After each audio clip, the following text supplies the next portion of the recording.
Okay. I'm really impressed that we're doing this so early. This is pretty cool. It says when you plot the motion of an object as velocity versus time, these are referred to as slope functions or f prime graphs.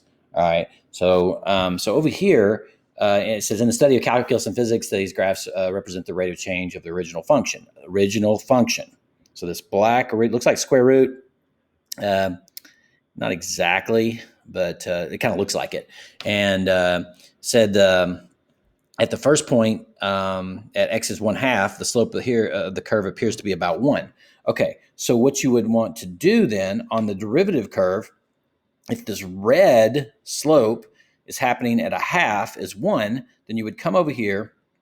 All right, so red at 1/2, I would plot a point right here. Let me draw it pretty big. All right, so right there. Okay. So that represents the slope. So the slope here is 1. So that's why I did at 1/2. The slope was 1. So I plotted the point 1/2 1. Okay, now it tells us then at x equals 4, the slope has decreased to about 1/3. All right, so, and you can kind of see that it has, I mean, because it's not as steep as it was before. So at 4, we're at 1/3. So maybe about right there. That's pretty good. Pretty good. Okay, now, okay, so our goal then is, could we sketch the slope graph, the rest of it?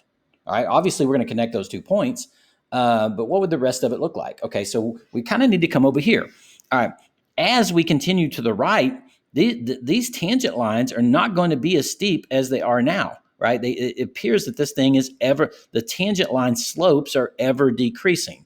Okay, so I believe as we go to 5, it's going to be, the slope is going to be less than it was, then 6 even more so, but it doesn't look like it's going to ever zero out. So maybe this continues in this fashion, like this.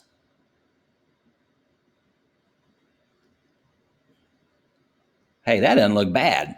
Okay, and then I am pretty sure that we're going to have a continuous function here. I know we are. So this thing was at 1/3. I believe we're going to have a 1/2. I believe we're going to have a 2/3, and we're going to have all those values until we get to 1. So I think we could connect these two also, like that. Oh boy. Okay, a little hump there, but okay. All right, now, but what about over here? As I get lower than 1/2, I mean, it looks like I could have a slope of 2. I mean, of 3 as I get even lower, and on and on and on and on until I get almost vertical down here.